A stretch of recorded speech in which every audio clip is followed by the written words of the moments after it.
तलाक तलाक दूंगी, लेकिन मेरी भी एक शर्त है। जब मैं रात को घर पहुंचा तो मेरी पत्नी ने खाना लगाया। मैंने उसका हाथ अपने हाथों में ले लिया और कहा, मुझे तुमसे कुछ जरूरी बात कहना है। वो शांत बैठकर खाना खा रही थी। उसकी आंखों में कुछ दर्द सा साफ नजर आ रहा था। अचानक, मुझे नहीं पता कैसे कहूँ, मगर मुझे उसे बताना ही था। मैंने बड़ी शांति से कहा, मुझे तलाक चाहिए। लगा जैसे उसे मेरे शब्दों से कुछ फर्क ही नहीं पड़ा, बल्कि उसने मुझसे पूछा, क्यों तलाक चाहिए? मैंने उसके सवाल को अनसुना किया तो उसे गुस्सा आ गया।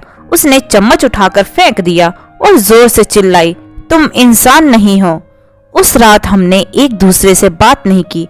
वो रो रही थी। मुझे पता था कि वो जानना चाहती थी कि आखिर ऐसा क्या हुआ जो हमारा रिश्ता टूटने की कगार पर आ गया। पर मेरे लिए उसके सवालों का जवाब दे पाना नामुमकिन था। मैं अब किसी और से प्यार करने लगा हूँ। अब मुझे उससे प्यार नहीं रहा। मैंने उसे उसके बरसों के प्यार की सजा दी थी। भरे मन से मैंने तलाक के पेपर तैयार किए। उसमें लिखा था कि वह पूरा घर, कार और कंपनी के 30% शेयर ले सकती है इस तलाक के बदले में। लेकिन उसने उन पेपर्स को देखा और उनके टुकड़े टुकड़े कर दिए। वो औरत जिसने मेरे साथ जीवन के 10 साल बिताए थे, वो आज मेरे लिए अनजान हो चुकी थी। मुझे इन 10 सालों का जो उसने मेरे लिए बर्बाद किए, मगर मैं क्या करूं?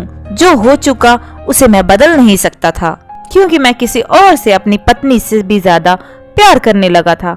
आखिरकार उसके सब्र का बांध टूट गया। वो फूट फूट कर मेरे सामने रोने लगी। मेरे लिए उसका रोना एक तरह से उसकी रिहाई की तरह था। तलाक की ये बात जो कई दिनों से मुझे परेशान कर रही थी, अब बिल्कुल साफ हो चुकी थी। अगले दिन मैं घर काफी लेट आया। मैंने देखा कि वो टेबल पर बैठकर कुछ लिख रही थी। मैंने शाम का खाना नहीं खाया था, लेकिन फिर भी मैं सीधे ऊपर जाकर अपने कमरे में सो गया, क्योंकि पूरा दिन प्रिया के साथ रहने और कई जगह घूमने के बाद मैं थक गया था।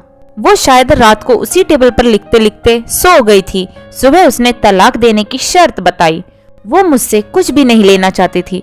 उसे सिर्फ तलाक से पहले 1 महीने का समय चाहिए था। उसने आग्रह किया कि इस 1 महीने में हम दोनों वही पुराना वाला जीवन जिएं जितना संभव हो सके, क्योंकि आने वाले महीने में हमारे बेटे की परीक्षा है। वह नहीं चाहती थी कि हमारे टूटे रिश्ते का प्रभाव उसकी पढ़ाई पर पड़े।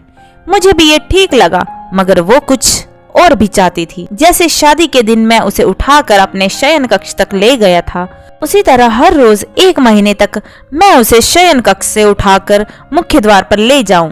मुझे लगा ये पागलपन है, मगर इन आखिरी दिनों को थोड़ा अच्छा बनाने के लिए मैंने उसकी ये शर्त स्वीकार कर ली। मैंने प्रिया को अपनी पत्नी की सभी शर्त बताई। वो हंसने लगी। उसे लगा मेरी पत्नी कितने भी तरीके अपना ले, तलाक होना तय है। मेरी पत्नी और मैं किसी से भी इस दौरान नहीं मिले थे, लेकिन उस दिन जब मैं उसे पहली बार उठाकर गेट तक ले गया तो हम दोनों काफी अजीब महसूस कर रहे थे। पीछे से हमारा बेटा भी खिलखिलाकर खुश हो रहा था। अगले दिन ये काम थोड़ा सामान्य और आसान हो गया। वह मेरे सीने से लगी थी और मैं उसकी खुशबू महसूस कर रहा था। ऐसा लगा जैसे कई दिनों बाद मुझे ये खुशबू मिल रही थी, या फिर कई दिनों से मैंने उसके होने का एहसास नहीं किया था। पहले जितनी उसमें वो कसाव नहीं था और चेहरे पर कुछ हल्की झुर्रियां नजर आ रही थी और बाल भी सफेद होने लगे थे। ये वही औरत थी जिसने अपने जीवन के 10 साल मुझे समर्पित किए थे। चौथे दिन जब मैंने उसे उठाया तो वह पुरानी रोमांच लौटने लगी थी। 5वें और 6ठे दिन वो पुराना प्यार फिर से जागने लगा। मैंने प्रिया को इस बारे में कुछ नहीं बताया था। अब उसे उठाना और आसान हो गया था। शायद हर रोज ये सब करने का मैं आदी हो गया था। एक दिन वह अपनी पसंद की साड़ी निकाल रही थी, लेकिन कुछ खास नहीं ढूंढ पाई। उसने सांस भरते हुए कहा कि उसके सारे कपड़े बड़े पड़ने लगे हैं। तब मुझे पता चला कि वो काफी दुबली हो गई है और इसलिए मैं उसे आसानी से उठा पा रहा था। मेरे दिल को एक झटका सा लगा। उसने अपने दिल में काफी सारा दर्द छुपा कर रखा था। पता नहीं कैसे मैं आगे बढ़ा और उसके सिर को छू कर देखा। अचानक हमारा बेटा आया और बोला कि पापा, ये तो मम्मा को उठाकर बाहर ले जाने का समय हो गया है। उसके लिए अपने पापा द्वारा मम्मा को इस तरह उठाकर ले जाते हुए देखना जीवन का अभिन्न हिस्सा बन गया था। मेरी बीवी ने हमारे बच्चे को बुलाया और जोर से उसे गले लगा लिया। मैंने अपना चेहरा दूसरी तरफ कर लिया। मुझे लगा कहीं मैं अपना निर्णय न बदल लूं। मैंने अपनी पत्नी को रोज की तरह उठाया और बेडरूम से सिटिंग रूम होते हुए हॉल तक लाया। उसने प्यार से अपने दोनों हाथ मेरी गर्दन के आसपास रख दिए। मैंने उसे जोर से पकड़ रखा था, बिल्कुल हमारे सुहाग रात की तरह। मगर उसका इतना कम वजन मुझे परेशान कर रहा था। महीने के आखिरी दिन जब मैंने उसे उठाया तो मेरे लिए एक कदम भी चल पाना मुश्किल हो रहा था। हमारा बेटा स्कूल जा चुका था। मैं अपनी कार से ऑफिस गया और कार से कूदकर बाहर आ गया बिना कार को लॉक किए। मुझे डर था कि अब एक पल भी देरी मेरा इरादा बदल देगी। मैं ऊपर गया। प्रिया ने दरवाजा खोला और मैंने उससे कहा, सॉरी प्रिया, अब मैं अपनी पत्नी से तलाक नहीं लेना चाहता। उसने मुझे देखा और मेरे सिर पर हाथ फेर कर कहा, तुम्हें बुखार तो नहीं है? मैंने उसका हाथ हटाया और कहा, सॉरी प्रिया, अब मुझे अपनी पत्नी से तलाक नहीं चाहिए। हमारी शादीशुदा जिंदगी शायद हम दोनों के ध्यान न देने की वजह से बोरिंग हो गई थी, लेकिन इसका मतलब ये नहीं है कि हम एक दूसरे से प्यार नहीं करते। अब मुझे एहसास हुआ है कि जिस दिन मैं उससे शादी करके अपने घर लाया था, उस दिन से जीवन के आखिरी दिन तक मुझे उसका साथ निभाना है। प्रिया के होश उड़ गए। उसने मुझे एक जोरदार चांटा जड़ दिया मेरे मुंह पर। वह रोने लगी और दरवाजा अंदर से बंद कर लिया।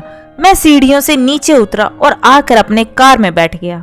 आगे एक फूल वाले की दुकान पर रुका और अपनी प्यारी पत्नी के लिए एक सुंदर सा गुलदस्ता लिया। दुकानदार ने पूछा कि इस पर क्या लिखना है। मैंने मुस्कुराते हुए कहा कि मैं तुम्हें जीवन के आखिरी दिन तक यूं ही उठाता रहूंगा मेरी अर्धांगिनी। उस शाम जब मैं घर आया हाथों में गुलदस्ता लिए, मेरे चेहरे पर एक मुस्कान थी।